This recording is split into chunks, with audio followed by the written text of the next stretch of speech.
ஓம் நம சிவாய. ஓம் வராகி அன்னையை போற்றி நல்லதே நினைப்போம், நல்லதே நடக்கும். இன்றைக்கி நம்ம பார்க்க போகிற பதிவு தமிழ் புத்தாண்டு மீன ராசிக்கான பலன்கள் தான் பார்க்க போகிறோம். திடீர் அதிர்ஷ்டம் அடிக்க போகும் மீன ராசிகள் வாகனத்தில் போகும்பொழுது நிச்சயமாக கவனமாக இருக்க வேண்டும். தமிழ் மாதங்களில் முதல் மாதமாக விளங்கக்கூடிய சித்திரை மாதத்தின் முதல் நாள் தமிழ் புத்தாண்டு. சோமகிருது ஆண்டிலிருந்து குரோதி ஆண்டிற்கு அனைவருமே போகிறோம். இந்த ஆண்டு தமிழ் புத்தாண்டு வருகிற ஏப்ரல் 14ஆம் தேதி வருது. மீன ராசிக்காரங்கெல்லாம் நரசிம்மரை எங்கே பார்த்தாலும் நீங்கள் வழிபடணும். ஏன்னா 7.5 ராசியின் ஆரம்பத்தில் இருக்கீங்க. அதனால் கவனமாக இருக்கிறது நல்லது. கழுத்தில் இருந்து தலை வர உங்களுடைய உறுப்புகளை நீங்கள் கவனமாக பார்த்துக்கணும். குறிப்பாக வண்டியில் போகும்பொழுது கவனமாக இருக்கணும். சிறியவங்கள்லேருந்து பெரியவங்க வரைக்கும் மீன ராசிக்காரவங்க கவனமாக இருக்கணும். நிச்சயமாக இதை மனசில் வச்சுக்கோங்க. உங்களுடைய தலை பகுதியில் தான் ஆபத்து அதிகமாக இருக்குது. வாகனங்கள் ஓட்டும்போது கவனமாக இருக்கிறது நல்லது. அதே நேரத்தில் உங்களுக்கு திருமணம் கைகூடும், சுபகாரியங்கள் நடைபெறும், பிரிந்த தம்பதிகள் இணைந்து வாழ்வாங்க, குடும்பத்தில் இருந்து வந்த அனைத்து பிரச்சனைகளும் அகலும்.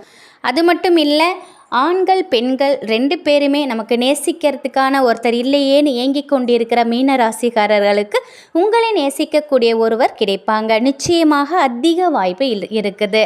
அது மட்டும் இல்லை, உங்களுடைய தொழில் வியாபாரத்தில் அதிக லாபம் ஏற்படும், பண வரவு அதிகமாக இருக்கும். பூர்வீகத்தை பொறுத்த வரைக்கும் நீண்ட காலமாக இருந்து வந்த சொத்து பிரச்சனைகளாகலும் விட்டு சென்ற உறவினர்கள்லாம் மீண்டும் உங்ககிட்ட வருவாங்க. அது மட்டும் இல்லை, இடமாற்றம், வீடு மாற்றம், மனமாற்றம், உத்தியோக மாற்றம், இப்படி பல மாற்றங்களுக்கு தயாராக இருக்கக்கூடிய ராசிக்காரங்க மீன ராசிக்காரங்க. ஜென்மத்தில் ராகு இருக்கிறது, 7ஆம் இடத்துல கேது இருக்கிறதும் கொஞ்சம் சிக்கலை ஏற்படுத்தும். அதனால் குடும்பத்தில் பிரச்சனை அதிகம் ஏற்படலாம். அதனால் விட்டு கொடுத்து போகிறது நீங்களாக இருக்கிறது நல்லது. விட்டு கொடுத்து போகிறவங்க கெட்டு போகிறதில்ல. அதே போல் மீனராசிக்காரவங்க நைட்டில் சீக்கிரமாகவே சாப்பிட்டுட்டு தூங்கிறது நல்லது. ஏன்னா கேது இருக்கிறார் இல்லையா, உங்களுக்கு டிப்ரெஷனை கொடுப்பார். அதனால் உங்களுடைய டிப்ரெஷன் அதிகமாகலாம். அதனால் உங்களுக்கு தேவையில்லாத பிரச்சனைகள் வரலாம். அதனால் நீங்கள் ஆஃபீஸ் போயிட்டு வந்த உடனேயே நீங்கள் சாப்பிட்டுட்டு சீக்கிரமாகவே தூங்குறது நல்லது. மீன ராசிக்காரர்களுக்கு அதிர்ஷ்டம் ஏற்படும், பெரிய அளவுக்கு மாற்றங்கள் ஏற்படும், திடீர் அதிர்ஷ்டம் ஏற்படும்.